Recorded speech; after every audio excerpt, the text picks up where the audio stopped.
in Tokyo. Why did it have to be done?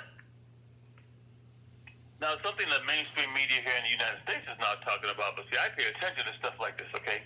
Because my mentors, majority of my mentors were World War II Naval Intelligence, World War II OSS, Officers of Strategic Services, and Nazis that we brought here from Germany at the end of World War II. So I pay attention to things that other people don't pay attention to. During the first day of the ceremonies for the Olympics, there were all kinds of people flying the World War II imperial flag of Japan. Now, that flag hasn't been flown in Japan since they signed the peace with the United States aboard a Navy ship. And for those who don't know this, General MacArthur became the governor of Japan at the end of World War II. So why was this flag being flown? Now, meanwhile, the United States mainstream media may not be covering it, but don't think this is going unnoticed. This is causing problems in both Koreas, because I don't call them North or South. I just call them Korea. It's causing problems with China, and it's causing problems with several other countries surrounding Japan or near Japan that are Asian countries, because they know what that means. Fascism is back, folks. And Japan came right out and announced it. And they're allowing people to go around the Olympic Village with that damn flag. Now, I've coached surfers from Japan, and I know we've never used that flag. The only flag we ever use from Japan is a solid white flag with a big red circle in the middle. Now they're flying that rising sun flag, where all the red rays from the sun in the middle is going in every direction, and nobody's talking about it. We're going to war, folks. We're going to war. In fact, Russia, Putin got into it with somebody from Japan last week. And I bet the listeners out there probably don't know anything about it. Because there's an island that Russia took at the end of World War I, and now Japan is saying they want it back. So here you had this flag that was flying at the Olympics,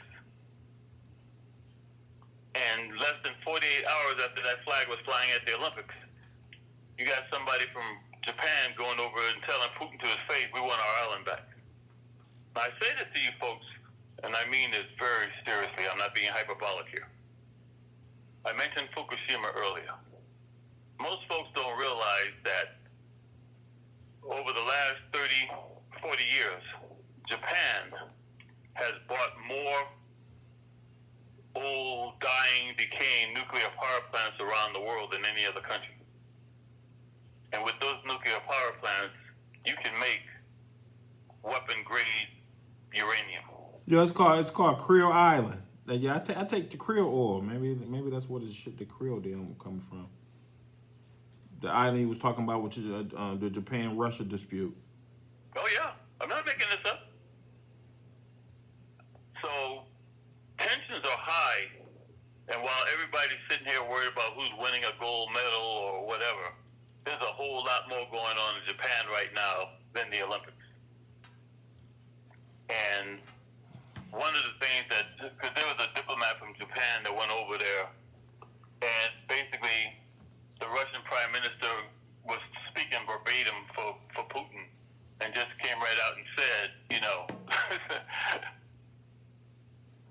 there are like 4 islands that Russia's been holding for years, and Japan is saying they want their islands back, and Russia told them to kiss their ass. Could it be like the Creole Islands? Creole right now, Creole oil is expensive. Could it be, the market on the Creole could be a problem too? Maybe Russia, because they all into the eggs and that's just me speaking.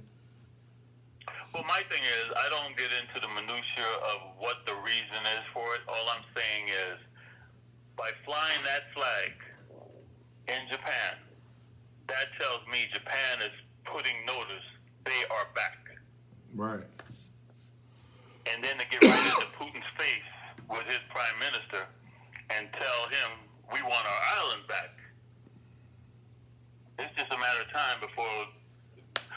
See, we have a saying in the spook community.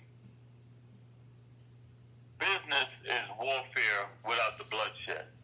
Now, sometimes there is some bloodshed. Don't get me wrong. There are some people who get taken out, okay, when they stand in the way of what other people in the corporation think is progress. But that doesn't involve hundreds or thousands of people. I think diplomacy around the world is breaking down. And even with the United States, for example, the first thing that Trump did when he became president, he fired every ambassador we had. So the damage he's done to our State Department is unbelievable. And most of the people who he replaced those ambassadors with were not people competent. They were people who had given money to his campaign. So our State Department has always been a great source for knowing what's going on around the world. I don't know how much of that damage has been repaired because Biden's only been in office for a little more than 6 months. So a lot of things that are going on, like between Russia right now and Japan, that was happening before Biden got into office. So they're playing catch-up. But, you know, while people are being distracted with the Olympics, I'm just letting you know for you folks out there, because I know you got some researchers that listen to your show. Trust me, I will never lie to you. You research Japan imperial flag at the Olympics. You research Russia, Japan dispute over the Kuril Islands. And that's K as in King, URIL. And they're serious.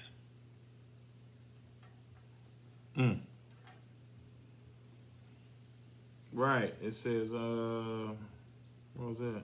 Japan rising sun provokes anger at the Tokyo Olympics. And I bet until I mention this on your show today, brother, have you heard the media here talk about it? No, I haven't heard nothing about it. See, that's what people should be talking about.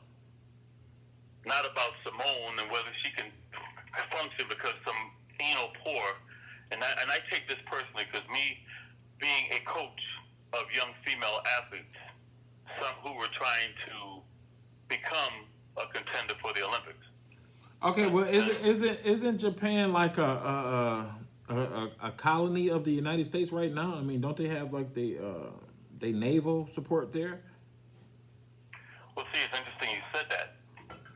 At the end of World War II, MacArthur was the governor of Japan. So whatever Japan is accomplishing today is the result of the oligarchs. See, I don't recognize Japan, Russia, China. There's a movie that came out in the 1980s called Network. I would imagine you have seen it.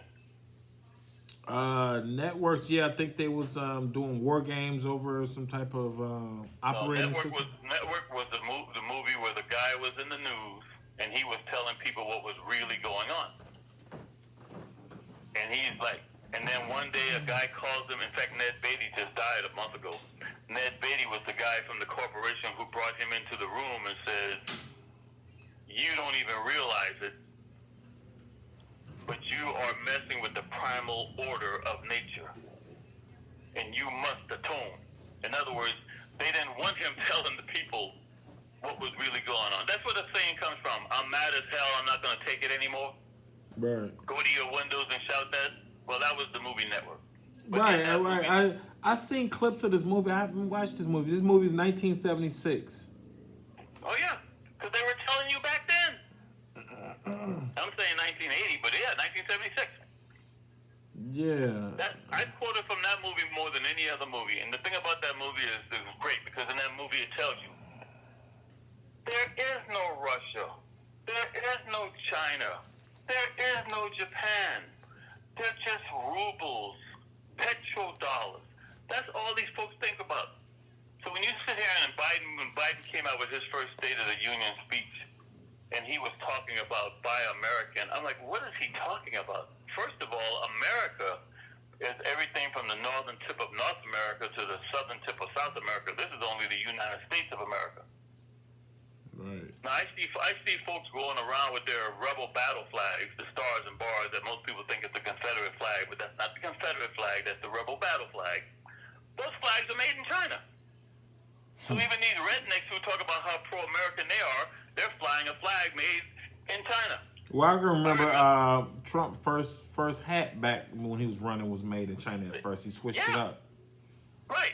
So, even our Green Beret, the Green Beret, their berets were made outside the United States. So what I'm saying, the days of buying American, that sounds all well and good, but the vast majority of people in this country, where are they shopping right now, brother? Walmart, Target. Find something at Walmart made in the United States. So I'm just saying that only because what they were really telling you, and this goes back even World War II. You have a company like IT&T, International Telegraph and Telephone. When they were making the radar for our U.S. Navy ships, they were also making the sonar for the German U-boats. Because they don't care. To them, they're only loyal to the money. And that's what that movie Network was telling you back in 1976. So when we still talk about things in the terms of a country, that sounds good to us, who might want to be a nationalist or a populist or a patriot. These folks don't think that way. When I go to meetings I don't anymore because I dropped out of all these New World Order organizations and globalist organizations back in the 90s. But they taught me well. And the one thing I learned, I used to go to meetings with Muslims, Jews, Christians, atheists. They don't give a damn about that crap. All they care about is who can make them more powerful and who can make them wealthier. They don't care about Republican. They don't care about Democratic. They don't care about independent. Who can make me more money and make me more powerful? That's what it's all about, man.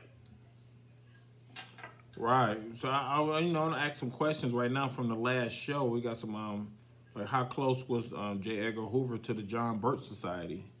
Since we're getting on that.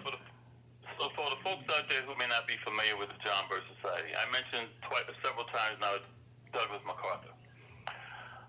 Douglas MacArthur was an interesting character. During the Korean conflict, some people call it the Korean War, whatever people want to call it, whatever you want to call it. MacArthur was actually setting up a situation where he was going to make it look like the Chinese had attacked the U.S. naval vessel. And he was planning on responding with an atom bomb. So that morning, MacArthur was in charge of all of our troops over there in Korea. That afternoon, somebody from the Navy had replaced him because Truman fired MacArthur. Now, one of MacArthur's right-hand man is one of the founding members of the John Birch Society. Now, you and your listeners out there probably heard of the Koch brothers. Well, the Koch brothers, one of them is dead now, but their father, Fred Koch, he's also a founding member of the John Birch Society. Then you have guys like Robert Welch. Because see, here in Orange County, California, where I live, whites down here, they have money. So they don't call themselves the John Birch Society. They call themselves the Welch Foundation. Now, I say this to you because when a lot of people think that MAGA hat that you referred to earlier, Make America Great Again, yeah, they're bigots, don't get me wrong. But that's not about Make America White Again. That's more about making America great again. And in their attitude, in their mind, this country has not been great since MacArthur got fired by Truman. And so like the Welch Foundation, that don't have nothing to do with with the Welches. They don't own that or nothing, right? I'm not sure if you're talking about the grape. Right. The grape. I'm not sure if there's a connection between that name and that family. I don't know. Okay. For people who don't know who the Welch Foundation, Welch Foundation was based in Houston, Texas, one of the United States' oldest and largest private funding sources for chemistry researchers. Okay. And that's what also the Fred Koch's involved. Now it's interesting because you're familiar with the name William Snowden. Right. William Snowden, where is he now? I want to say he's in Russia or something. Exactly, wherever. He's in Russia. And guess where Fred Koch made most of his money? I guess Russia. Yeah, former Soviet Union, Russia, now Russia. I know. Like I said, we was protesting some years ago against the Koch brothers. They had some illegal dumping, these petticoat, whatever. So we're going back to chemicals, right? You said the Right. rust foundation within the chemicals. You notice the coke, they're also in the chemicals. And they had it sitting in them in Southwest Detroit, just sitting there, and they wouldn't move it for years. Because they are into raping the planet, making the profits, and they don't want any government rules or regulations that are going to get in the way of stopping them from making a profit. And they don't care about raping the planet and destroying the planet. It's all about making money. And you know, the first thing a lot of people will say, well, but look at the jobs they're providing. But look at the destruction they're providing. And what has also happened is, now it started with Reagan. And by the way, Reagan was a John Birch Society member, because in the 50s, you had Eugene McCarthy. I keep saying Joseph McCarthy. Joseph McCarthy was the leader of the John Birch Society. And do you know who his number one attorney was? Who? Don't tell me. Donald Trump's mentor, Roy Cohn. Oh, okay. I thought you were gonna say Rudy Giuliani. Roycohn, Roy Cohn. Number one for the mafia out of New York. Number one for the John Birch Society. You said Roy. Okay, spell that again. Roy Cohn. C as in Charles. O-H-N as in Nancy. Roy Cohn. Mm-hmm. That's Trump's mentor. It's like every key member in Trump's administration was John Birch Society. Now, so what happened was in the 50s, they went after the Hollywood crowd, because Hollywood has a big influence on the public, and anybody who spoke out against them, they just simply label you a communist. Oh yeah, Roy Cohn was the one lawyer that he did the one case for Trump for the segregation or something. Oh, he's done a lot for Trump. Right. Everything Trump knows, he learned from Roy Cohn. A famous case that Roy Cohn was involved with were the Rosenbergs. You familiar with the Rosenbergs? Vaguely. But I know this guy, this Roy Cohn, because I heard of him working for a lot of cases for the typically racist white dudes. Well, the Rosenbergs were executed for it was Julius and Ethel Rosenberg, and they were both convicted of spying on behalf of the Soviet Union. Roy Cohn's the one who prosecuted that case. And in this country, anytime you criticize what these folks are doing, they just simply label you a communist. So when Barack Obama was running for president, I had people in the John Birch Society, and there's libertarians too. The libertarians, they've taken over the libertarian movement. So they want to privatize all government agencies, including your fire departments and police departments. So what happened was, in the 50s, Reagan was the president of the Screen Actors Guild. He was giving the names to Roy Cohn and McCarthy, telling people this person's a communist. You have people to this day who cannot get a job in Hollywood because their moms or dads or grandmothers or grandfathers were labeled communists by Reagan and the John Birch Society. Right. And then, of course, in 1960, you had Barry Goldwater. He ran on the Republican platform, but he was John Birch Society. And Kennedy needed the black vote to beat Barry Goldwater. So Kennedy promised blacks that he would give them the Civil Rights Act. Now what happened was, with the Civil Rights Act, Kennedy had to pull out certain portions of it. And before it got passed, he was assassinated. So everybody was waiting to see what Johnson was going to do. So Johnson told blacks, specifically Martin Luther King Jr., Roy Wilkins, and other leaders, that he would continue the civil rights movement that Kennedy had promised the blacks. And Johnson had to take the Voting Rights Act out of it. So when he first passed the 1964 Civil Rights Bill, the Voting Rights Act was not included. That's why you see the Voting Rights Act came in 1965. And by the way, when I was on your show the last time, I told your listeners how while everybody was being distracted with Bill Cosby and some black girl smoking dope before the Olympics, the Supreme Court met and they gutted what remained of the 1964 Voting Rights Act. They also made it now legal where people running for president or national offices, they don't have to divulge where they're getting their money from anymore. So that means dark money now is going to be legal, and those with the money can basically buy their president. And this happened before. If you go back and study back in the days of William McKinley, the wealthiest people in this country bought their own president and put him in the White House. Now that backfired on them because McKinley got assassinated. And Teddy Roosevelt, who was the vice president, he promised he was going to break up the monopolies, and that's what he did. He passed laws for antitrust laws, like, for example, Standard Oil. And so Standard Oil became Exxon, Mobil, Chevron. A lot of these companies you know today, they were all one company at one time. Rockefeller owned it all. You know, you had the big boys back in those days. You had guys like the Vanderbilts, the Rockefellers, Carnegie. I mean, when you right now everybody says Bezos is the wealthiest man.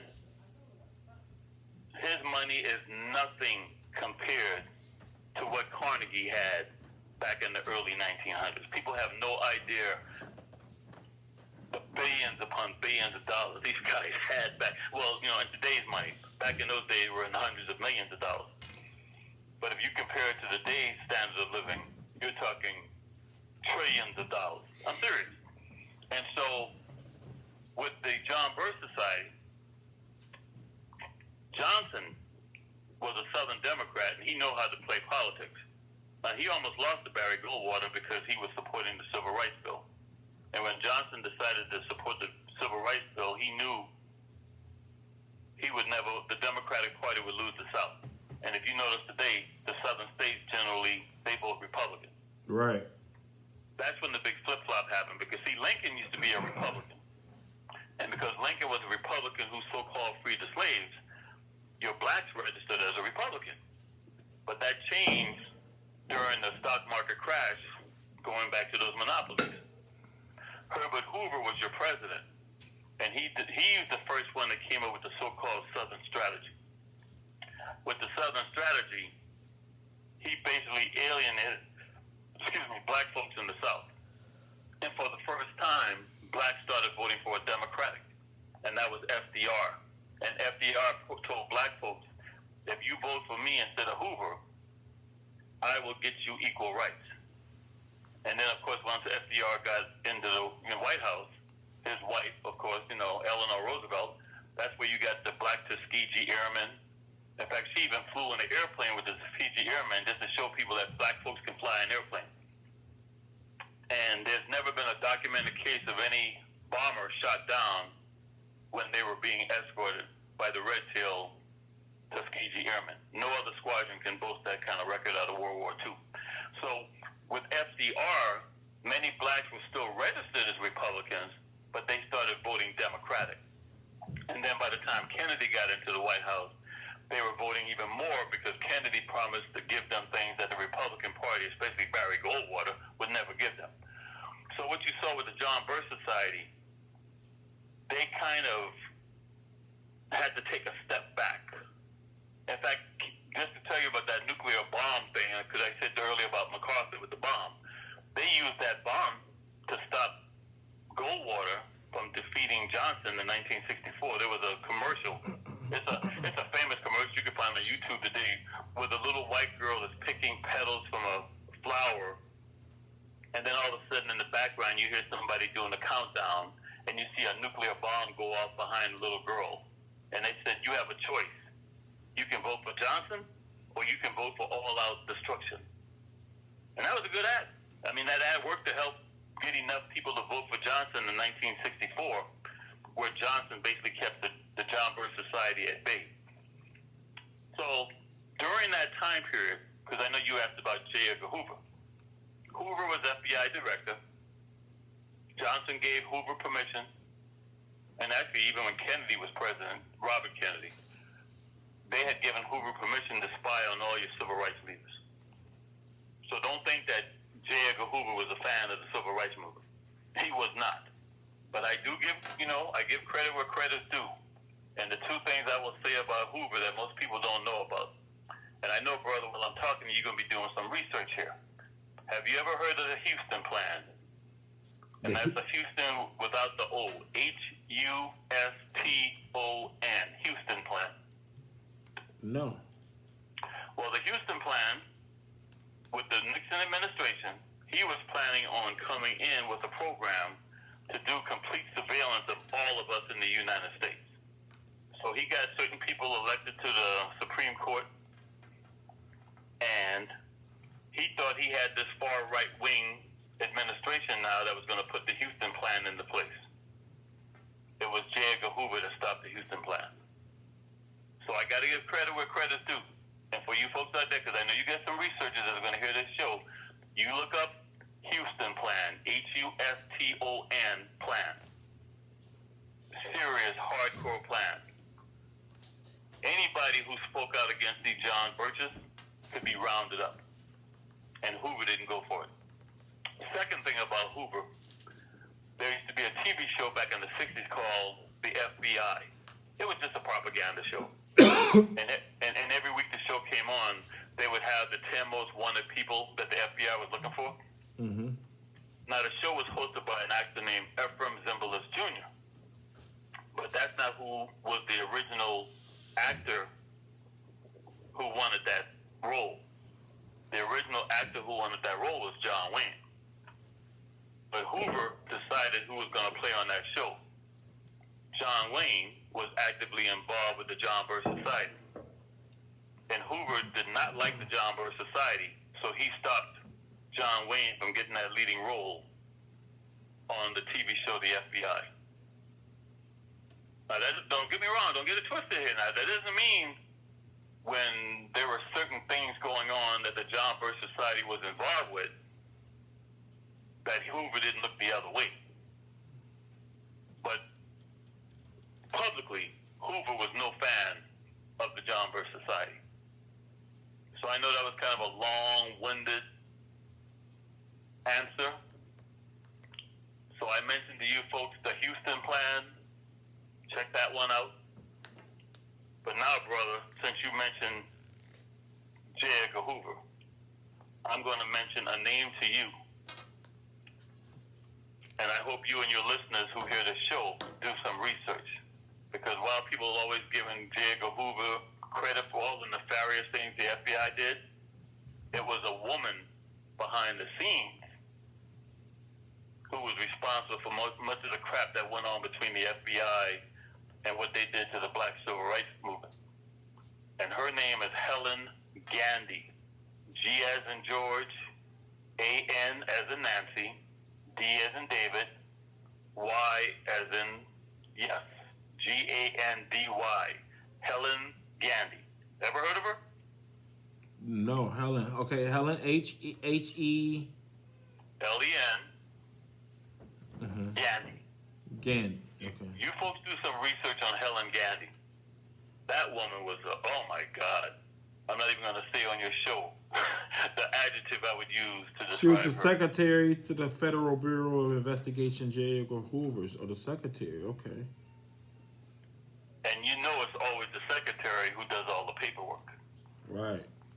That's the woman behind the scenes that was running this country and the FBI. And I guarantee you, most people in this country have never heard her name. She exercised great behind-the-scenes influence. I don't make this stuff up, brother. I'll never come on this show and lie to your listeners. And I provide you with information that I know you haven't heard before so that you can start connecting the dots. Because the things that the John Birch Society were not able to accomplish during the Kennedy-Johnson years, and they still were being fought against by Hoover in the Nixon years, they're now getting away with it. And they're doing it. And they're taking over. And like I said, if you look back at every key member in Trump's administration. Well, it says right here, it says when he retired, she spent weeks destroying papers. I wonder what type of paper. She did. I wonder what type of paper. She did. She knew where the bones were buried. If there was a woman I would have loved to sit down with, let her get drunk and just talk to me, that would have been a woman. That woman knows where the bones are buried. And they see the key. You know what the key was to Hoover's success? He always made sure to have dirt on anybody who might be a threat to him to force him to retire. And that's why he stayed FBI director for so long. In fact, unless I'm mistaken, Hoover was the first person to be put into the rotunda who was not a U.S. president. Because that was normally reserved for U.S. presidents. Now, there have been other people since. I mean, you even had John Lewis not too long ago in the rotunda. But before Hoover, there was nobody except U.S. presidents that was ever put in the rotunda. That guy, Wilson Power, smart chiefs of police in this country do the same thing, by the way. You always have an organization within your department that doesn't make arrests. All they do is gather intelligence on anybody who's influential, whether it's an actor, a politician, activist, anybody who has influence over the community. So you know they got to file on you, right? I already know they do. Hey, I just call it the way it is, right? Right. So to answer your question, believe it or not, Hoover was not a big fan of the JBS. Unfortunately, I will say this though: his secretary Helen Gandy was. But Hoover actually stopped a lot of the things that the JBS was involved with. I know I have the a book. But there are some things he didn't stop. I mean, it was some murders going on with some American Indians over some land. About that. Right. JBS was directly involved with Kennedy's assassination, King's assassination, and Kennedy's assassination. Because the JBS had close ties to the Ku Klux Klan. In fact, if you ever want to know, if you ever want to do some research, I told you about Helen Gandy. I'll give you another name. When you folks have some time, do some research into the name J.B. Stoner. Ever heard of him? J.B. Stoner. Yeah.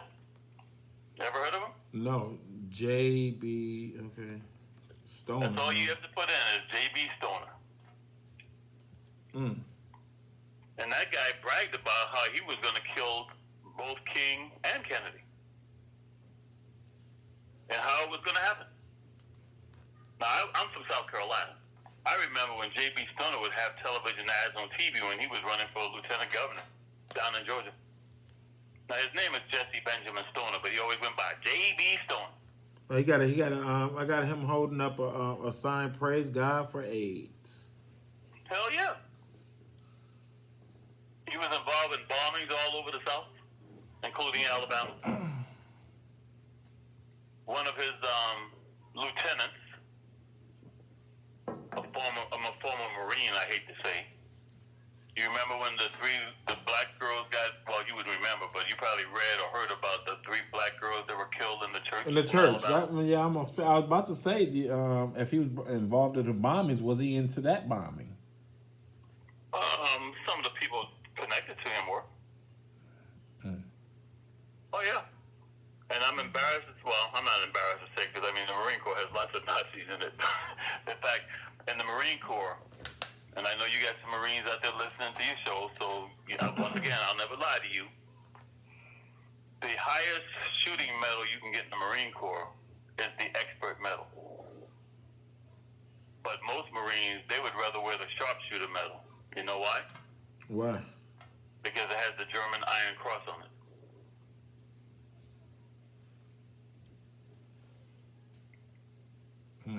and that's the one that has the Marine Corps emblem on it. Now, you would think the expert medal, which is the highest award you can get for shooting, that should have the Marine Corps emblem on it. No. The Marine Corps emblem is on the German Iron Cross, and it's on the Sharpshooter Medal. It's called Sharpshooter Medal. Yeah.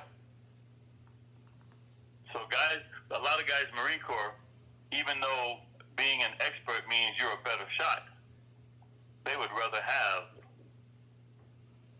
the Sharpshooter Medal. And you do know that even in the Gulf War, Iraq, and Afghanistan, Marines right out in the open had Nazi symbols on their vehicles and stuff, right? I mean, I do know, I did a little research. But tell me about it. Well, for example, in the Marine Corps, we have what's called the Scout Snipers. Anybody who listening to this show, all they have to type in is USMC Scout Snipers Nazis and see what they come up with. I don't make this stuff up. And they were using the SS symbol for their unit. It says Scout, USMC Scout Sniper. Nazi symbols. And you can see photographs of them with the SS right under the U.S. flag, and they don't even hide it.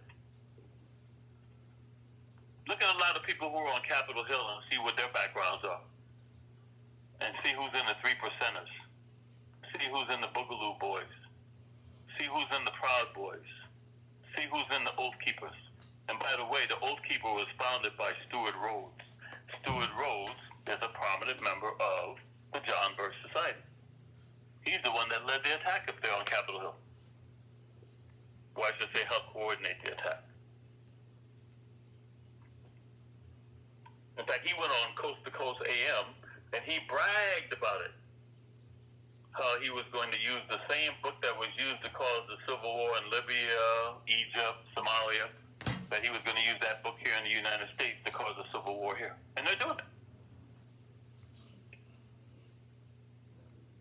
Meanwhile, all these states down in the South specifically, but primarily red states, they are changing their voting laws. Where the next time around, a lot of people who voted for Biden and Harris, they're not even going to be able to vote. So enjoy your freedom while you can. I've been warning folks that this day was coming for years because just like I said, that Japanese flag announced fascism in Japan. I saw that announcement right here in L.A. back in the 90s because in L.A. we have City Hall. That City Hall has a light beacon in the top of it. That beacon hadn't been on for decades. All of a sudden, by the way, it's called a Lindbergh beacon because when Lindbergh flew over the Pacific Ocean, he used that beacon to guide him in the LA area. All of a sudden, that beacon was turned on in the 90s, and I did a radio show telling people, they're letting you know the Fourth Reich is here. They always come right out and show it to you. And just like people ignored that beacon on that Lindbergh City Hall, people are now ignoring that Japanese flag at those Olympics. The oligarchs want it all. They don't need you anymore because they have artificial intelligence, they have robotics, and they don't need human labor anymore. They want it all. They're like locusts. They go from country to country, rape the country for its natural resources, move to the next country. And anybody who stands in their way, they find a reason to go and attack that country, overthrow their government, take what they need, and move on. That's why they're going into outer space now, because they've already destroyed this planet. In fact, do you know that Donald Trump signed an executive order giving corporations in the U.S. permission to mine on the moon? I think I heard something briefly about that. Go ahead. Speak on it. Well, who the hell gives us the authority how do we own the moon? I mean, I guess wherever we land, we claim, you know how it is. Wherever they land, you know what I'm saying? So don't be surprised if you start seeing combat out in space, which is why they had to create that space force. Because other countries aren't going to sit by, well, the oligarchs in other countries aren't going to sit by and let the U.S. just dominate out in space, too. God forbid if one satellite runs into another satellite, because people are going to say it was done on purpose, that could start a war. Right, yeah. I mean, you don't even have countries pretty much have their own satellite. You got my man Bezos, they got satellites, and one guy that's running NASA right now, Elon. Elon Musk? Yeah, Elon Musk. He got his own like little internet that's running off the satellite. That's running off. He got his own little satellites in space right now with his own internet. It's called what is it? Skytech. And what did they call it on Terminator? Yeah, same. Skynet. Yeah, it's the same. It's similar to that. Hey, what's the difference between Google and Skynet? Google Maps shows you everything. Right. You can hardly do a search on a computer without Google. But you mentioned Musk, and the thing about Musk that most people don't realize. Starlink. That's what it's called, y'all. Starlink. Go ahead. Well, Musk with his SpaceX, he plans on launching something like 10,000 satellites. Right. Into space. Most of them will be coming out of Indonesia. And you know who's already upset about that, right? It says, that's his SpaceX launches a big 88 satellites into space. Well, for right now it is. Nearly total 900. He want to launch. For right now it is, but you know what his ultimate goal is? What is it? 30,000 satellites. And you know what still satellites are? Those are the 5G satellites. I've written about all this before. Right. So, that's why Trump had to create Trump didn't create it. It actually started under the Clinton administration. But, in fact, it was Dick Cheney. I'm sorry, not Cheney. Rumsfeld. Clinton actually assigned Rumsfeld in charge of the program that created to what you know today as the Space Command. Trump just happened to be in the White House when they became official, but Trump's not responsible for the Space Command. You talking about what is it? Sky? No. What is the extra one he started? Space Command. Yeah, space or is it Space Command? It's good, yeah. U.S. Space Command. Okay. And much of what they do, totally classified. That's why they wanted to be separate from all the other branches. Space Force, Space Force. He call it Space Force or something, don't he? Yeah, but the official name is Space Command. And then the thing is, what they'll do, they'll take individuals from the different branches of service, but once they go to Space Command, they answer to Space Command, and they don't tell the respective services they're coming from what they're doing in Space Command. Right, here you go. Yeah, U.S. Space Command is based in Peterson Air Force Base in Colorado.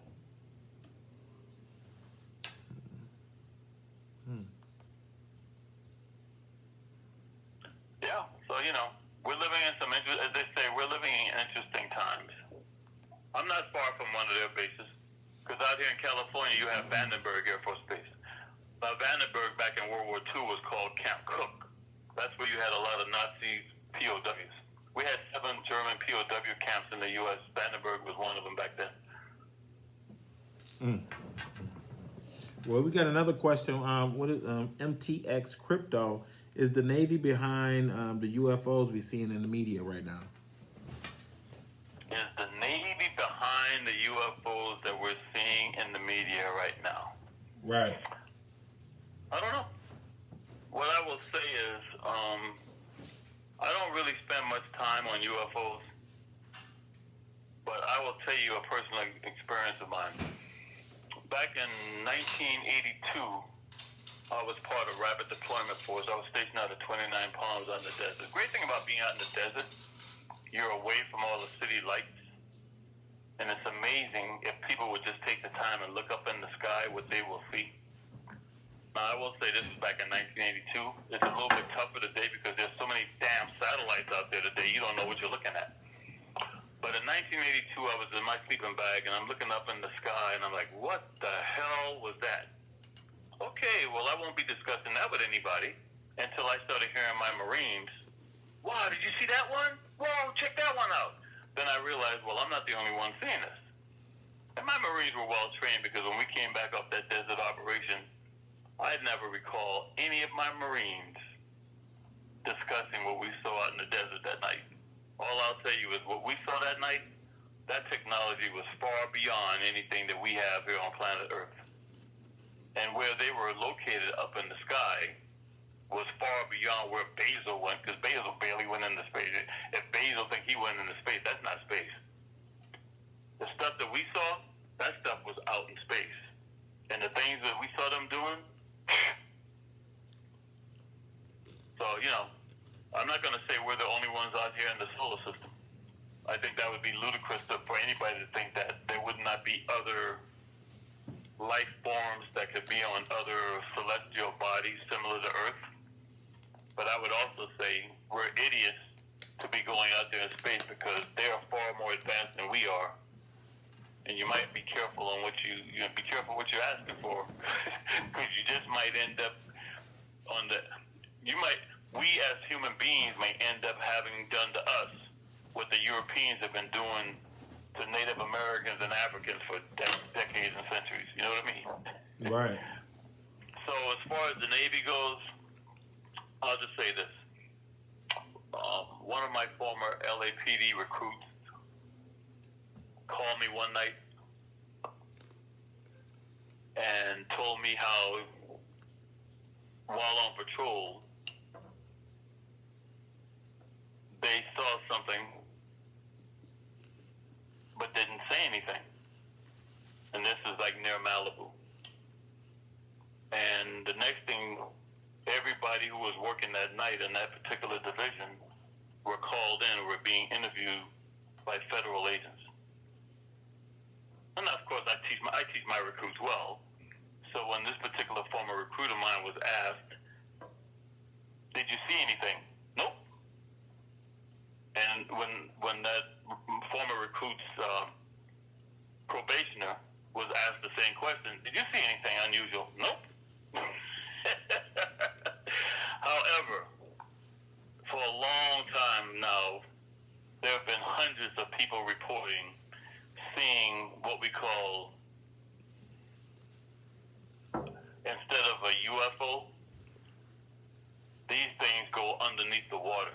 And supposedly there's a base off the coast of Malibu, Santa Monica, down in the trenches on the Pacific Ocean. There are all kinds of websites that talk about it.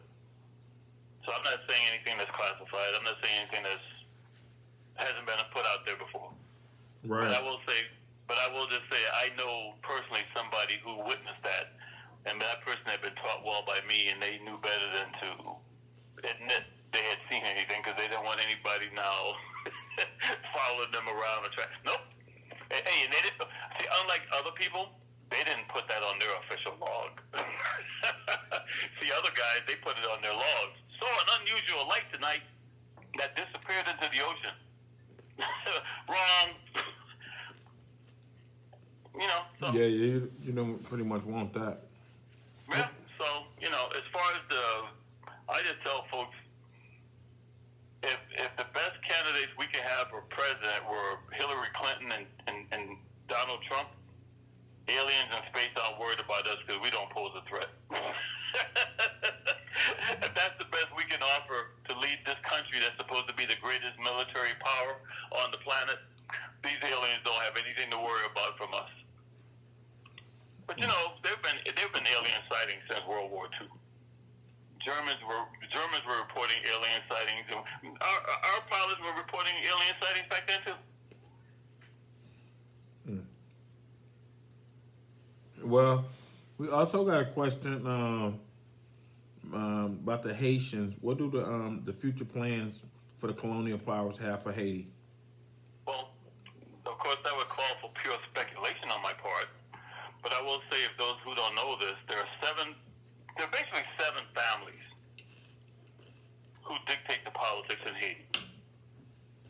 And I know as a black person, and I'm from, I'm a Gullah Geechee, Low Country, South Carolina, Gullah Geechee. Spent most of my early childhood on Johns Island, South Carolina, where the Stono River is. I think the last time I was on with you, I talked about the Stono Rebellion.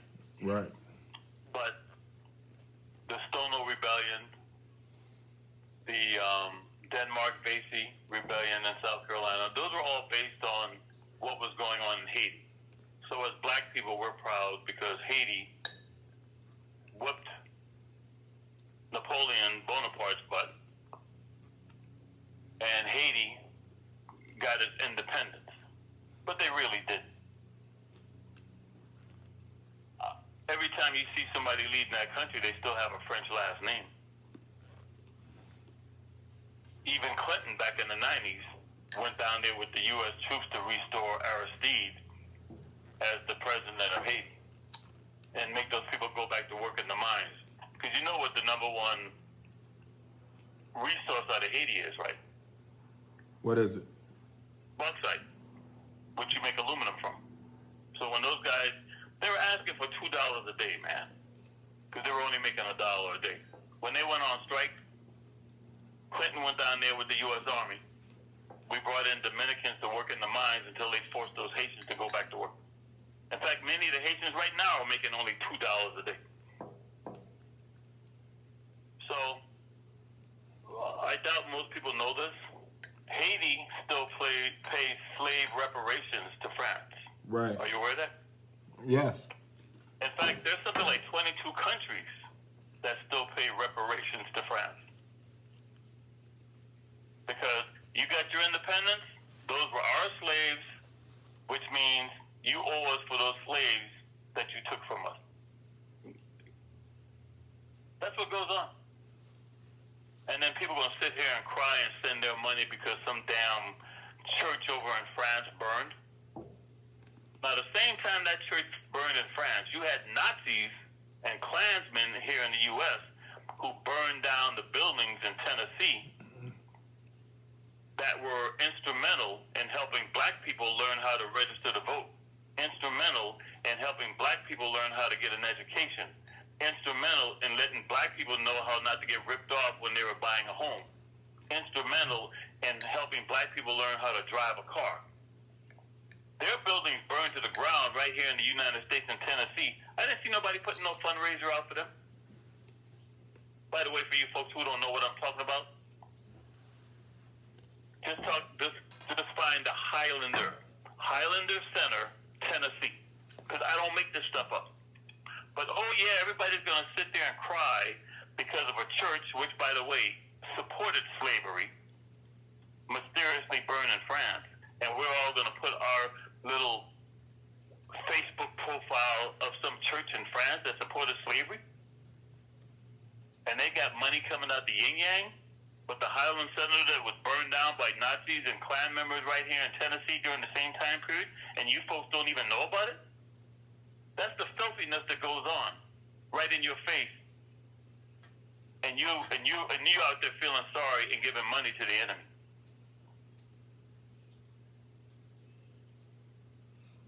And those white people at the Highlander Center, they're the ones who are responsible for getting people involved, like the 3 guys who were killed down in Mississippi, that movie Mississippi Burning is loosely based on. They're the ones who are going down in the South, helping black people to register to vote, and got their asses beat, and some killed. Coming down here stirring up our niggers. We got good niggas down here. We don't need y'all coming down here from up north and stirring up our good niggas. And I bet the vast majority of the people who will hear this show have never even heard of the Highlander Research and Education Center. But we're going to feel sorry for some damn church in France where those people actually supported colonialism and supported slavery. It was in, I think, Knoxville. Knox County? Yeah, they're in a small town called Newmarket. But they got burned to the ground, brother. Right. This happened in 2019. And I say Nazis and Klan members because they left their damn graffiti all over the place bragging about it. Now, I know I'm putting you on the spot when I say this, but have you ever heard about this? No. No. See, this is what I'm talking about, brother. But we feel sorry for a church that burned in France, a church that supported slavery, and a church that supported colonialism. And we boycott countries like Cuba because Cuba. Yeah, you talking about the what was that? The Church of Notre Dame or something? Notre Dame. I know exactly. I think some people was clapping. Some people were clapping. I don't wish harm on anybody, but I'm just saying, it just amazes me because that happened in 2019. Nobody heard about it, but you know, a few months later, this cathedral in France, and it gets worldwide news and attention. And our own media right here in the United States didn't cover the Highlanders Research Center getting burned to the ground by Nazis and Klan members right here in Tennessee. That's the filthiness we live in, brother. Yeah. Because the Highlander Center burned in March. Less than a month later, the Notre Dame burned. I never saw anybody on Facebook with any profile photographs of the Highlander Center. And see, I know about the Highlander Center because, see, they came out with a book called Don't We Have a Right to the Tree of Life?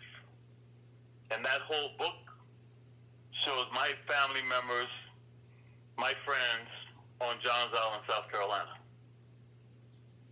It's a very difficult book to find today. Thank God I have a copy. And I would take that copy of the book to work at LAPD. I wouldn't see my book for 3-4 weeks because people couldn't believe that folks live in this country like that. I know what it's like not to have running water. I know what it's like to chop wood. I know what it's like to use an outhouse. I know what it's like to have newspaper on the wall for wallpaper, and then when the rats would smell the glue and the paper, they would eat the holes in the wall. I know what that's like. By the way, a lot of white people know what that's like, too. Go to the Appalachians.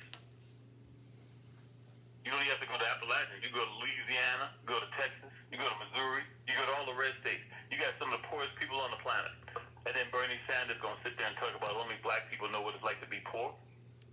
Now, he did that on purpose. That way he wouldn't be able to run and win the election. And then Trump comes in and uses all of his campaign speeches to get elected. Now, Trump wasn't honest, but Trump said what these poor white folks wanted to hear, and they fell for it. And they voted for him.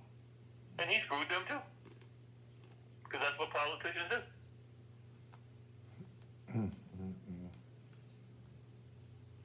So I'm giving your folks a lot of homework tonight. The Houston Plan, Helen Gandy, the Highlander Research Center. We got a few more questions. I got the Muammar Gaddafi. What if his son become president? You know, how much control you think the West had over Muammar Gaddafi? Well, he was educated by the Brits, so who put him in power? It had to be the Brits, right? There you go. I did a radio show back in the 90s with Carl Nelson here in L.A. Because black folks are always talking us going back to Africa, and I'm like, oh, stop. I go, name me one country, just one country, on the continent of Africa, where the so-called leader was not put into power by a European nation or the United States. Just one. And, once we don't no longer need them, or once they get out of line, we have a coup, replace them, and put in somebody else. Right. So, it's funny you mentioned Gaddafi because I was looking at a Soldier of Fortune magazine from 1986 just a couple of days ago, and I actually have a target because Soldier of Fortune magazine used to actually put Gaddafi's photograph on a shooting target. In fact, I think I sent you a photograph of that on your Facebook message. I seen that. Yeah. So, Gaddafi was a great example. He was educated by the Brits.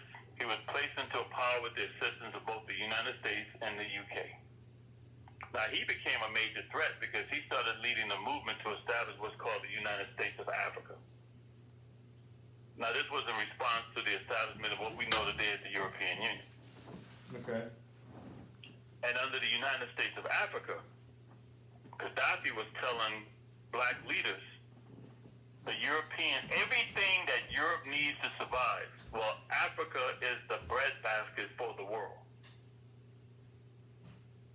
One of the main things they want is the oil. So let's form the United States of Africa and pool our resources together. Well, once you start talking about getting together, you can't have that, man. So, Gaddafi became a threat. So that book I told you about, there's a book by Gene Sharp. The name of the book is called From Dictatorship to Democracy, A Conceptual Framework for Liberation. I'll say that again. Gene Sharp, Gene. Gene Sharp did a book called From Dictatorship to Democracy.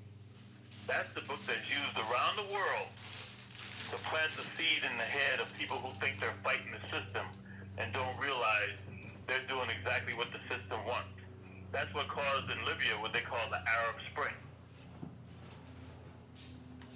They did it in Somalia, they did it in Egypt, they did it in Libya, and now they're doing it here in the United States. That's why you saw what you saw on January 6th on the steps of the Capitol Hill. Because all these white folks don't even realize they've been played, they've been had, and they've been manipulated just like the populations were over in Libya, just like the populations in Somalia, and just like the populations over in Egypt. Nasser, who was the leader of Egypt, that was Gaddafi's mentor. And it's funny we talk about that because, I've seen this stuff going on for years, and I decided I wasn't getting involved anymore. But after Trayvon Martin got killed, and I could see the deliberate attempts in this country to do the same thing here that was being done in Somalia, Libya, and Egypt, that's when I returned to the radio airwaves. And I've been trying to warn folks. So when you see what happened with those seditious domestic terrorists of January 6th, led by Stuart Rhodes, remember that name, folks, Stuart, S-T-E-W-A-R-T, Rhodes, John Burr Society boy, founder of the Oath Keepers. He, along with the Three Percenters, the Boogaloo Boys, the Proud Boys, various Klan affiliations, a lot of white separatist groups, a lot of law enforcement, a lot of armed forces, present and former. They've been played. They've been manipulated the same way the populations were manipulated in those aforementioned countries. Now you say Gaddafi, and some people now are theorizing that maybe his son is going to assume command in Libya. Have you heard that? Right. This is what they say. He has several sons, but I'm assuming you're referring to Saif, the oldest or something. Yeah. So it would be pure speculation on my part, but I remember when the United States was grooming one of the Shah of Iran's son to go back as a potential leader in Iran. That didn't pan out so well. It's like I even went to meetings with that. That was when I was back in the globalist organizations and met the Shah's son, and they thought they were going to try to do a coup over there in Iran and put him back in power, and it didn't work out. Because the last time I was on your show, I was telling your listeners about Iran and how Mossadegh said the people of Iran should get 80% of the profits from the oil. Britain and the United States should be getting 20%, not the other way around. So what's the first thing they do? What I tell you, when you oppose the John Birch Society, what do they label you? What? What do they label you? A communist. That's what they call Mossadegh, a communist. So, you have guys like Kermit Roosevelt and others in CIA that went over there, and that was called Operation Ajax for you folks who are researchers. You can always look that one up. Just look up Operation Ajax. That was the operation to take out Mossadegh and put in the Shah. And, the Shah was one of our boys, but, he got too big for his britches, and he had Sabak. Sabak, man, those guys are ruthless.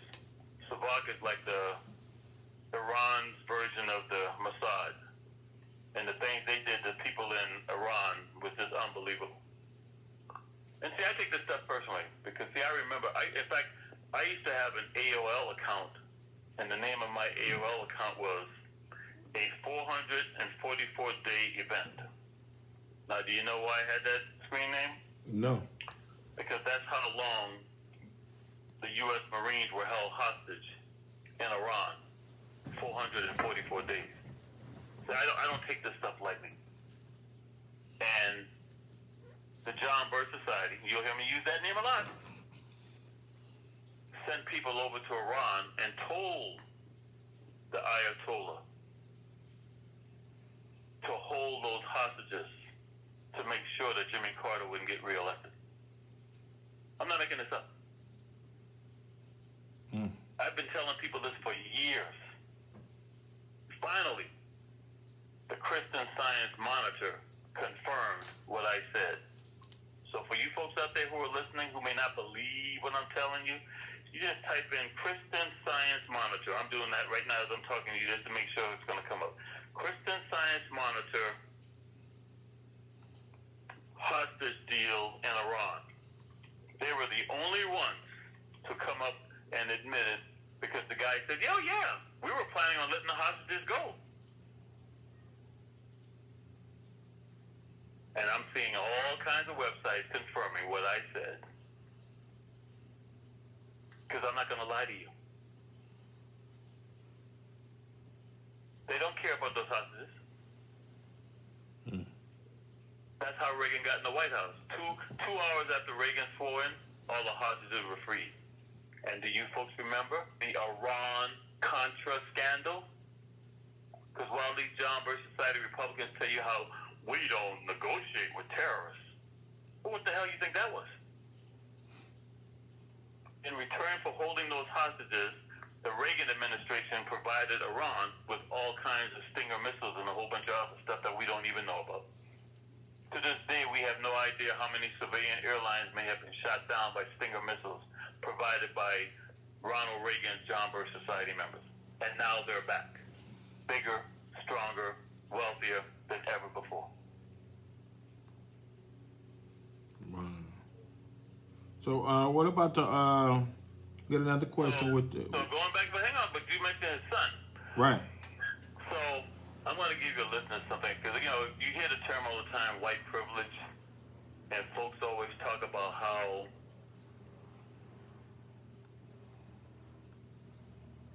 there's no such thing as white privilege. I give them two examples. My first example of white privilege, you know damn well Obama would not even been nominated for president, much less become president, if his wife had naked photographs on the internet. Am I being straight up when I say that? Right. Do we know somebody who was in the White House whose wife had naked photographs on the internet? He's the only one. I mean... I'm sorry? The Trump, I think, is the only one, right? Exactly. And the other example I use, have you ever heard the name Vanessa Hessler? No. You might want to type that one in your search engine. I'll do the same thing. Vanessa Hessler, Hessler. Now, why am I bringing up Vanessa? Vanessa is this pretty white girl living over here in Malibu now, married to some Hollywood director. But do you know who she dated for 5 years? No. Gaddafi's son.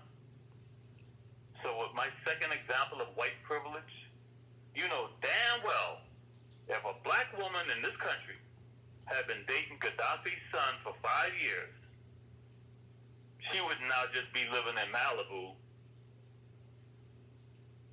and nobody's talking about it. And yet you never even heard of Vanessa Hessler. She was a big-time Italian model. Not only did she date Gaddafi's son, she was unrepentant, unapologetic, and stated she supported Muammar and his sons. Of course, that son is no longer with us. At least that's what we're told. I don't know. I've seen photographs of him that supposedly he was dead, but I don't know. Now, you know, it's interesting because even their mom is from Bosnia. Are you aware of that? No. So, you know, when these folks are talking about where these people come from that are leading a country like Libya, I just told you. Name me a country in the continent of Africa where somebody from Europe or from somebody from the United States didn't put them into power. So you got Gaddafi, who was educated by the Brits, with a wife from Bosnia. That sounds real African to me. And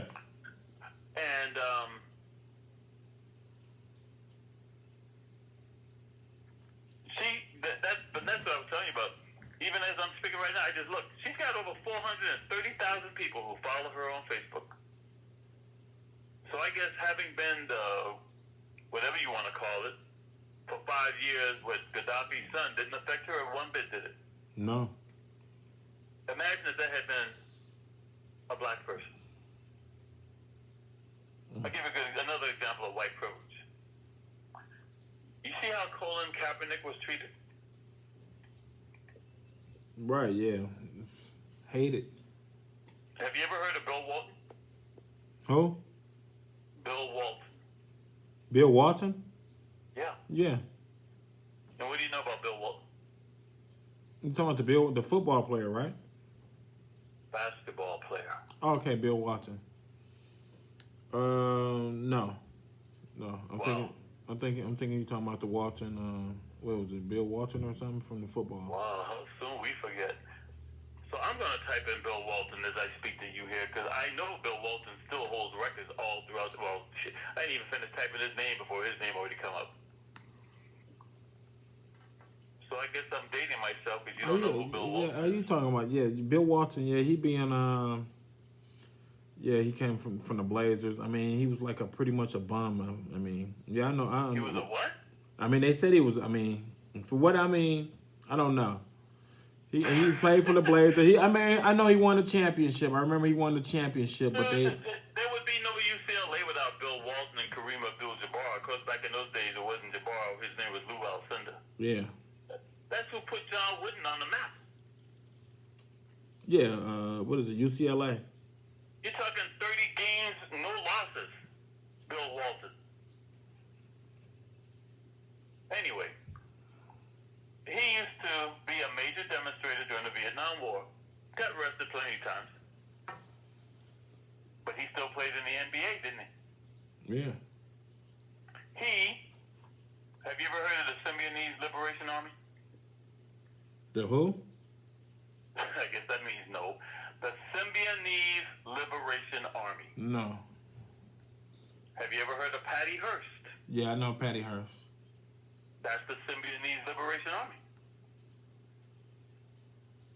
Bill Walton is the guy that hid 2 members of the SLA when they were on the top 10 most wanted list for the FBI. And yet he still played NBA basketball, didn't he? So when people talk about white privilege, give me a break. Because Colin Kaepernick didn't do anything compared to what Bill Walton did, and Bill Walton is a legend. He's in the Basketball Hall of Fame. He's in the College Basketball Hall of Fame. He's in the NBA Basketball Hall of Fame. I think he even has a son that's playing back. I don't know. So what I'm saying is when they choose to, and by the way, I should tell you this. Do you know the truth behind the Colin Kaepernick story? How that whole thing happened? No. Colin Kaepernick used to sit quietly on the bench, minding his own business, while the national anthem was being played. One night, some white news or sportscaster saw him sitting on the bench, so he decides to make an issue out of it. A white combat veteran who served in Iraq and Afghanistan in the Army, he approached Colin Kaepernick one day and said, "Hey, brother, you know, I got family members who serve in law enforcement, serve in the armed forces. Why do you sit on the bench?" And so Colin Kaepernick explained to him, he goes, "You know, in this country, man, black folks don't get treated well." It was the white Army combat veteran who said, "Well, brother, can you do me a favor? Because I know you got relatives in the armed forces too. I know you got relatives in law enforcement. Instead of sitting on the bench during the national anthem, take a knee instead." Did you know that? I heard something vaguely about that, but go ahead. My point to you is, while white folks are sitting here telling you that Colin Kaepernick is disrespectful by taking a knee, it was a white combat veteran who asked him to do it. Mm. So, I'm not getting in your personal business, so I just ask in general. Did you ever see a guy propose to a woman to get married? Have I seen a guy propose to a woman? Yeah. Yeah. How does he do it? On his knee.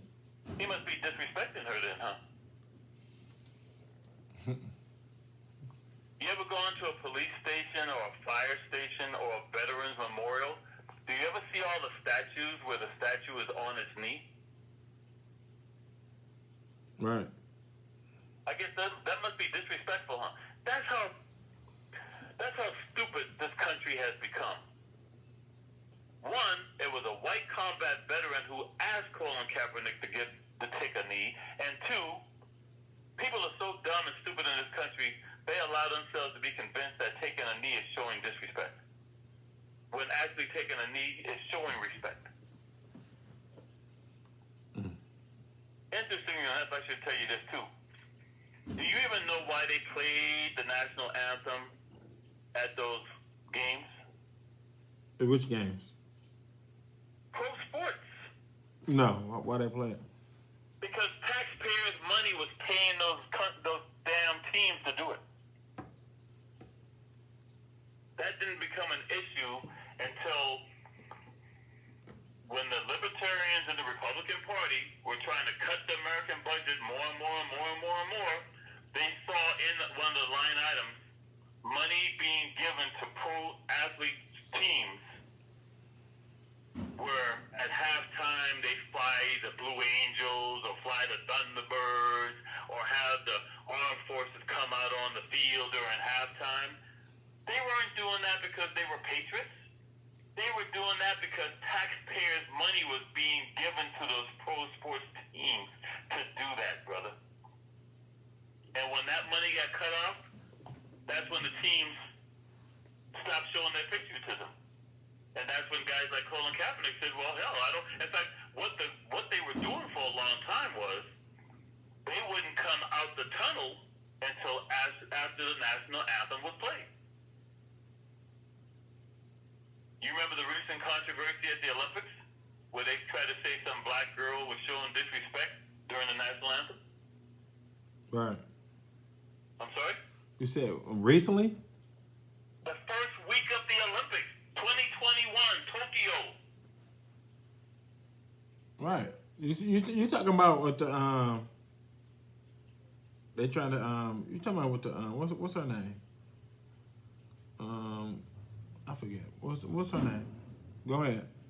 So you are familiar that there was a controversy at the Olympics of a black woman that was accused of showing disrespect during the national anthem.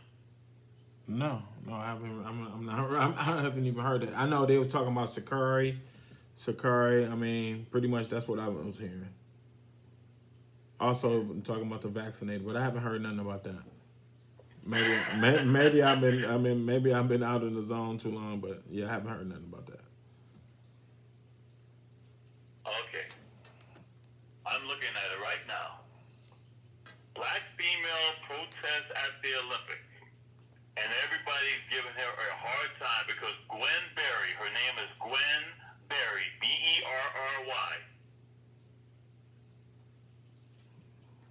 I don't even follow the Olympics, man. I couldn't care less about the Olympics. Right, I'm saying.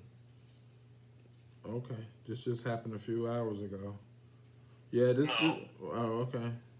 Well, they got it right here. Is They may have articles a few hours ago, but this happened the very first, when the Olympics first started, when they went up for the first medals in track and field, and she's a shot putter. They gave her all kind of shit because they claimed that she disrespected the U.S. flag and the national anthem. So now we're on the same sheet of music here? right. All right, so allow me to enlighten you a little bit about this. As I said earlier about the NFL, for example, when they cut the money off from the taxpayers' money for pro sport teams, what a lot of teams decided to do, they stay in the tunnel until after the national anthem is played, then they run out on the field. Understand what I'm saying? Mm-hmm. That's what they told Gwen Berry they were going to do. They told Gwen Berry that they would not play the national anthem while the athletes were out there. They would play the anthems of whatever team got the gold medal, and then they would announce the athletes and bring them up. They sucker punched her, man. They set her up.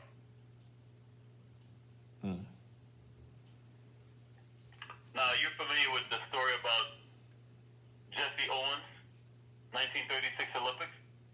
Yeah, I'm familiar with Jesse Owens. Okay.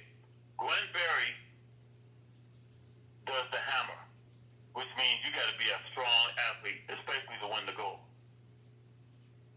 The guy who did the hammer at the 1936 Olympics did the same thing.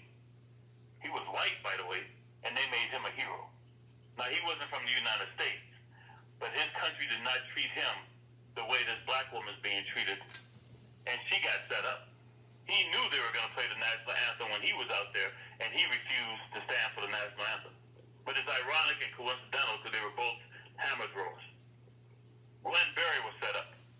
She was told by the time she came out, the national anthem would have already been played. See, this is how they're dividing us. And they're doing it not only on a national stage, they're doing it on an international stage. Because you can guarantee she's already getting death threats from ignorant folks who don't really know what's going on, who don't go behind the scenes and do their research and find out what's really happening. See what I'm saying? Right. And it's sad because, we had Simone. Simone decided it's better to take care of myself than pursue some damn medal and be permanently injured. Now, all her sponsors are claiming they're going to stand by her. Yeah, they'll do that until the spotlight's off. They'll be dropping her. I have a lot of respect for her. Because, see, once again, she's one of those women who was molested. That's why I say I take this personally. Because as somebody who coaches and mentors young girls, including some who were trying to go to the Olympics in surfing, I take this stuff personally. And one of the things that I know about that case with her, she was one of the victims of that guy who was molesting all the girls in gymnastics, right? Right. I think he had something to do with like the Michigan State. Yeah. I'm familiar. Well, do you also know that the FBI agent that was assigned to handle that case dragged his feet on it? No. You want to know why he dragged his feet on it? Why? Guess who he was applying to get a job with? Who? people who he was supposed to be investigating. The Olympics? You saying the Olympics? Yeah.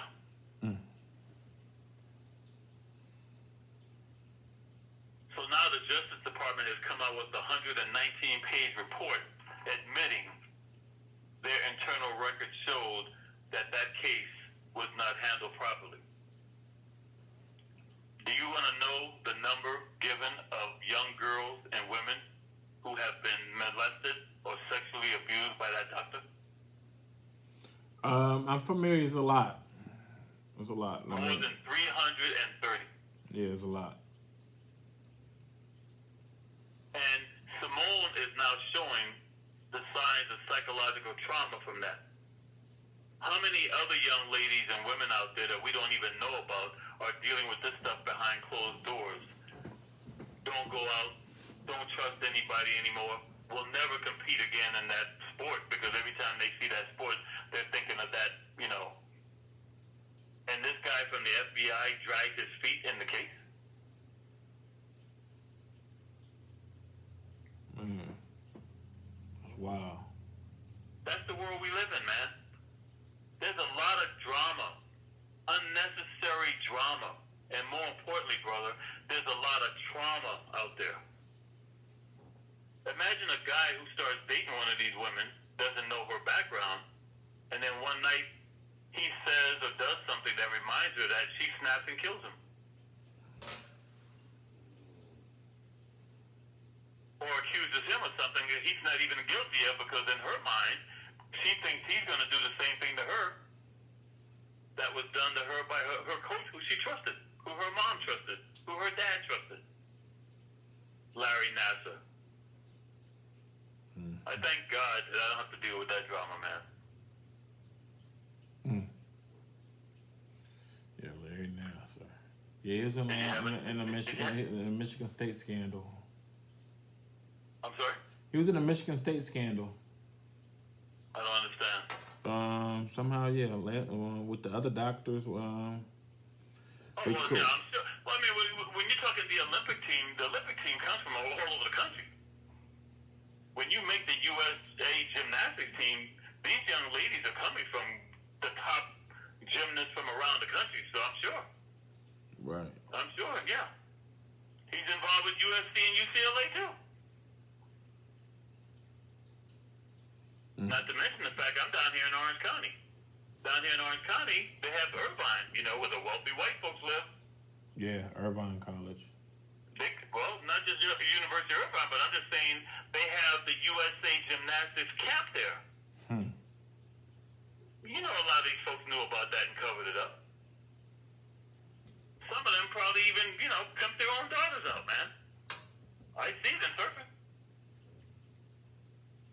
I see girls in surfing who are 12, 14 years old, and the ads they're doing, I was like, oh my God.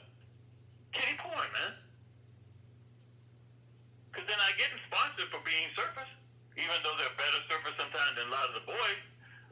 No, they have to be pinup girls if they want to get sponsors. Misogyny is alive and well in sports, man. Look at the women in volleyball. There was some woman who got penalized because she refused to wear those butt floss that they wanted her to wear, so she wore shorts instead, and they penalized her for it. Why do women have to wear a damn butt floss to play volleyball, beach volleyball? 2021, man. That's the world we live in. That's filthiness. You're the greatest athlete, but you better have a nice ass too, and you better show it, or you're not going to be able to compete.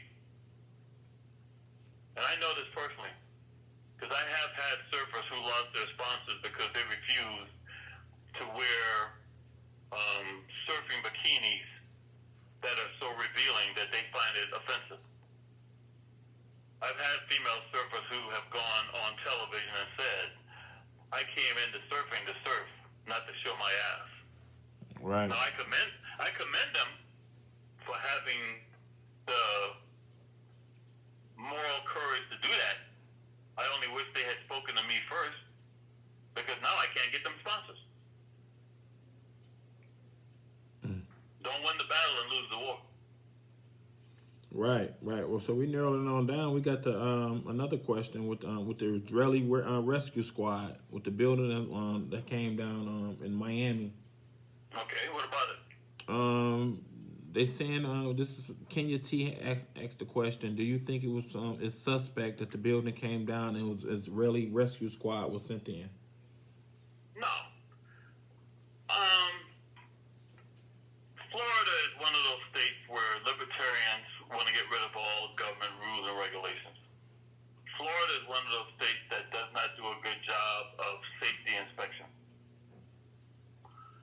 When you had Hurricane Andrew, it was devastating. But the devastation would not have been so bad had many of those homes been built according to specifications. Instead, you had shoddy work done, illegal immigrants that were working on the building so you don't have to pay decent contractors and normal construction workers. You have people who get paid off so they don't inspect, and houses fell to the ground. Businesses fell to the ground. So now you have this building that's not a new building. It's been sitting out there on the ocean now for a while. I'm sure there's all kind of corrosion. And I'm sure that, over time, that building has probably needed repairs.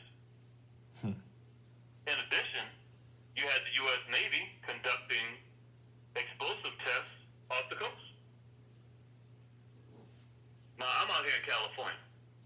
I wasn't here in 1973 when they had the Sylmar earthquake, but the U.S. Navy was testing underwater demolition just prior to that earthquake. In fact, it was around the same area where they say they see these UFOs go underwater. And I was here in 93, 94, when they had the Northridge earthquake. Guess what the Navy was doing off the coast of L.A. just prior to the Northridge earthquake? Well, The U.S. Navy was doing underwater testing, explosions. Must be a coincidence. So I'm just saying, if that building perhaps had been maintained properly and the U.S. Navy was doing testing off the coast, maybe that Navy's testing wouldn't have an impact on it. But who knows? I think they should be. This is where I would say grounds for further research. Food for thought, grounds for further research. In the meantime, it's not uncommon. Israel is known as an area that's experienced lots of bombings.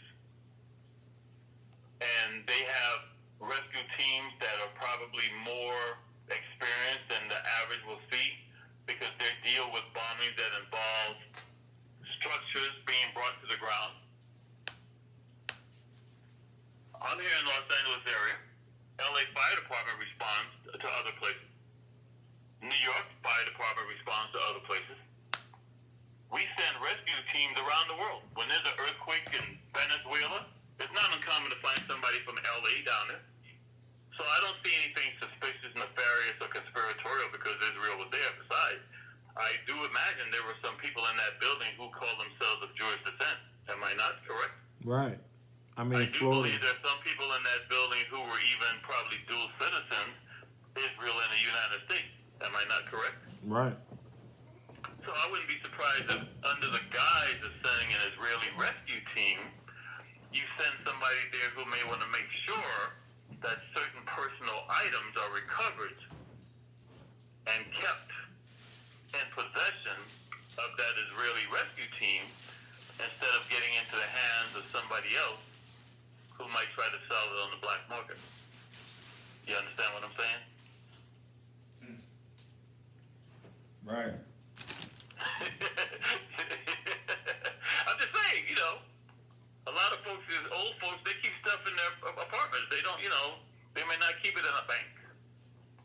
They may not keep it in a safe away from home. There's a movie with Denzel Washington and Jodie Foster.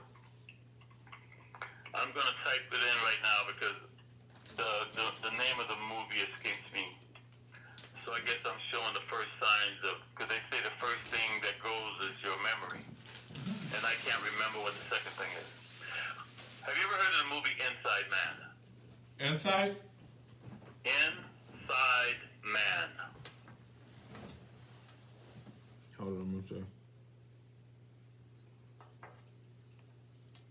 It's a Spike Lee movie. Oh yeah, yeah, yeah. I seen that when he walked outside the bank. Well, then you remember, Jodie Foster was hired to go in and make sure something was not discovered by Denzel Washington and the New York Police Department, and it would stay a secret. Right. I wouldn't be surprised if there was a handler similar to Jodie Foster, who she depicts in that movie, or for you folks who've seen the TV show Scandal, Kerry Washington depicts a crisis negotiator handler. Her job is to come in and take care of her client. So among that Israeli search team may have been somebody who, that person's assignment was to make sure a certain item or items maintained the custody of it and was returned to the rightful owners. That's the only thing I would see with that. Right. All right. And I hope I'm not being too cynical here, but with my background, that's exactly what I would call that Israeli search team. Okay. So for you folks out there, if you haven't seen the movie, or if you like my brother here, you've seen it so long ago you don't remember, go back and watch Inside Man. Yeah, I remember he walked out. He walked out. That movie talks about see, you keep talking about walking out. That's not what it's about, brother. The movie's about a wealthy, rich, white bank owner who stole things from Jews during Nazi Germany. And he can't allow that information to get out to the public. And he spends the rest of his life trying to make up for all the crap he did during World War II by giving money to charities. He's trying to buy back his soul. That's what the movie's about. And Jodie Foster comes in as the mediator because her job is to take care of the client. So here's Denzel Washington. He might be the cop. He might be in charge of the operation. You got some white woman that walks on the scene who's not even in law enforcement, and she's telling him what to do. I highly recommend that movie. That's one of my favorite Spike Lee movies right there, Inside Man. Right. But see, they don't know how much you know when you're watching. And with my background, as soon as I saw that movie, I was like, oh yeah. And like I said before, some of my mentors were former World War II Nazis, so that movie might be closer to reality than people will ever know. Well, I know you told me about the book Blood Oath. Like I said, Blood Oath. Blood Oath? Never heard of it. I heard somebody say that book is going for $900 now. Man. Also, you told me about the book We Almost Lost Detroit. I'm holding it up right now. Never heard of it. Did some research on this. Did some research on this and learned a lot of shit about this. So. Well, this is what I encourage the folks out there to do. Anybody who hears this show, you better take the time now to do as much research as you can, because they're going to shut us down. The access to information is becoming too widespread, and too many people are becoming awake. That makes you a threat. Information leads to knowledge. Knowledge leads to power. And if I have the same information you have, then why would you have power over me? That is what makes you a threat. So, brother, once again, because I'm looking at the clock here, and I'm like, is it really 2 hours already? Man. How the hell do you do that, man? Yeah. Well, did I answer all the questions from the last show? Yeah. Everything is pretty much just answered. And I got to add in some dessert too, huh? Right. I know there was another question on here, but I mean, with the history of the House of Saxe-Coburg and Gotha, I'm not familiar with it. Well, I'm not familiar with them, so it's okay. See, I never have a problem telling folks when I don't know something, and I have no knowledge on them. Right. But I will say this, for those out there who want to perhaps ask me a question that didn't get answered or asked, you can reach me at Mark from Anaheim, Political Sarcasm 101.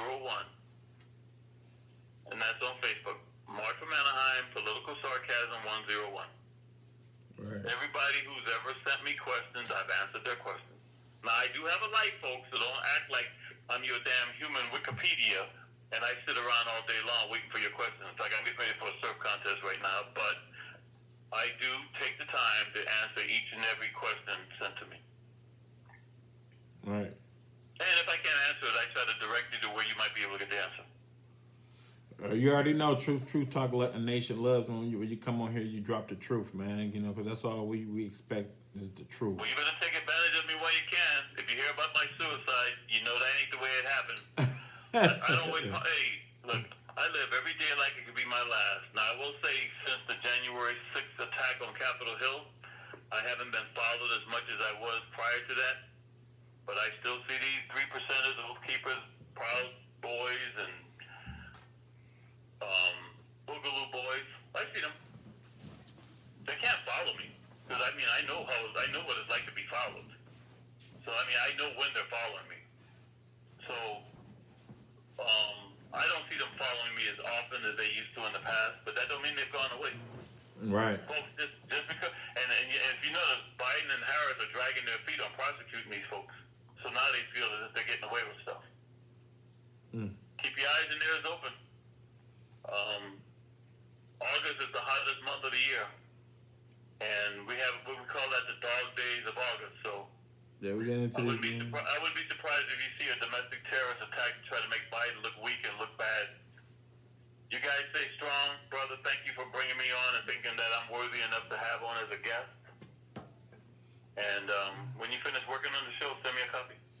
All right, damn. Thanks for coming on. You already know, man. We already love the truth, man. And you dropped the truth, and you're dropping it forever, man. So you know, you invited on the show whenever, man. You know what I'm saying?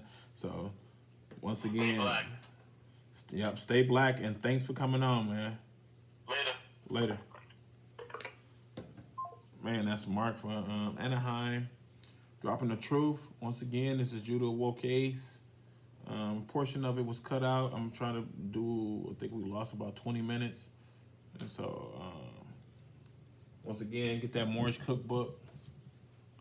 It's on Amazon. It's the book into Moorish cuisines, dropping the knowledge. And DM me, got any questions, or hit me up on YouTube. This will be dropped on YouTube. So, once again, this is Judah Woke Ace, and I'm out. Peace.